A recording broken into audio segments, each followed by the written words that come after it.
नमस्कार दोस्तों, जय जोहार। मैं कौशल तिवारी और बीनिया संध्या में आपका स्वागत है। पहरेदारी के तो दुनिया भर के वादे थे, चौकीदारी के भी वादे थे, लेकिन जिस तरीके से देश भर से खबरें आ रही हैं, जिस तरीके से जीएसटी विभाग ने अपने वार्षिक आंकड़े जारी किए हैं, वह साफ साफ संकेत दे रहे हैं कि जीएसटी के मामले में देश के प्रधानमंत्री नरेंद्र मोदी की सरकार पूरी तरीके से फेल हो चुकी है। हालांकि लगातार कलेक्शन बढ़ रहे हैं, लेकिन जीएसटी चोरी के आंकड़े भी कम चौंकाने वाले नहीं। सरकार के अपने आंकड़े हैं, लगभग 6000 केस दर्ज किए गए हैं और उनसे 2 लाख करोड़ रुपए के जीएसटी चोरी पकड़ी गई है।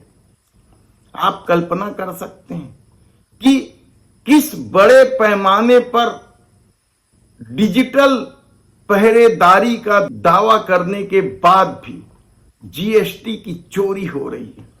और यह आंकड़े तो वह आंकड़े हैं 2 लाख करोड़ के जो पकड़ी गई है, और कितनी बड़ी रकम या कितनी चोरी नहीं पकड़ी जा रही होगी, शायद 2 गुना भी हो सकता है। पिछले साल भी यही स्थिति थी। 2022-23 में 1 लाख करोड़ रुपए की जीएसटी की चोरी पकड़ी गई थी। लगभग 4500 केस थे तब। 4500 मामले में 1 लाख करोड़ से अधिक की जीएसटी चोरी यदि पिछले साल थी, और उसके बाद दावा था कि अब पुख्ता इंतजाम किए जा रहे हैं, अब जीएसटी की चोरी करना आसान नहीं। लेकिन जो खबरें आ रही हैं, बेहद ही चौंकाने वाली खबर है। जीएसटी की चोरी कौन कर रहा है? यदि आप आंकड़ों की फेहरिस्त देखें, हालांकि विभाग ने जो दावा किया है उसके मुताबिक ऑनलाइन गेमिंग वाले लोग ज्यादा जीएसटी की चोरी कर रहे हैं। उसके बाद यदि आप आंकड़ों का निरीक्षण करेंगे तो आप पाएंगे कि वे बड़े कारपोरेट सेक्टर, वे बड़े व्यापारी ही जीएसटी की चोरी मनमाने तरीके से कर रहे हैं, वही पकड़े जा रहे हैं। छोटे व्यापारी जीएसटी चोरी में कम संलिप्त होता है। जिस तरीके से जीएसटी लागू करने के पहले या जीएसटी लागू करते समय देश के प्रधानमंत्री नरेंद्र मोदी का दावा था, वह दावा क्या हवा हो गया है। वित्त मंत्री निर्मला सीतारमण के अपने दावे, उन दावों के बीच खुद जीएसटी विभाग के आंकड़े यदि यह बता रहे हैं कि 2 लाख करोड़ से अधिक की जीएसटी चोरी पकड़ी गई। एक तरफ तो जीएसटी की वजह से आम आदमी का जीना मुश्किल है। दुकानदार या व्यापारी उनसे जीएसटी वसूल लेता है, वह जीएसटी यदि सरकार के खजाने में नहीं पहुंच रही है तो सरकार के खजाने में क्यों नहीं पहुंच रही है? किसकी जिम्मेदारी है ये?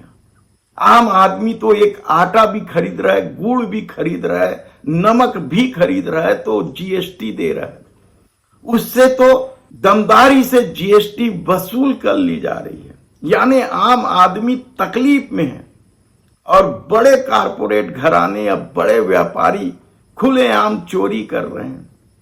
और किस तरीके का खेल खेल रहे हैं, आप यदि पूरे आंकड़े को देखें तो हैरान हो जाएंगे कि जीएसटी की चोरी किस कदर की जा रही है। और यह सब कुछ सरकार की जानकारी में हो रहा है कहा जाए तब भी गलत नहीं होगा। किसे पकड़ा जाना है, किसे छोड़ देना है, सब कुछ क्या तय किया जा रहा है। हम यदि छत्तीसगढ़ की राजधानी रायपुर की ही बात करें कहा जाता है खमतराई क्षेत्र में जो व्यापारी हैं, बड़े व्यापारी, वो बड़े पैमाने पर जीएसटी की चोरी कर रहे हैं। इनपुट को लेकर जो नियम बनाए हैं जीएसटी विभाग ने, वह सीधे सीधे टैक्स चोरी के द्वार खोलते हैं, ऐसा दावा है जो जीएसटी के समझदार हैं उनका।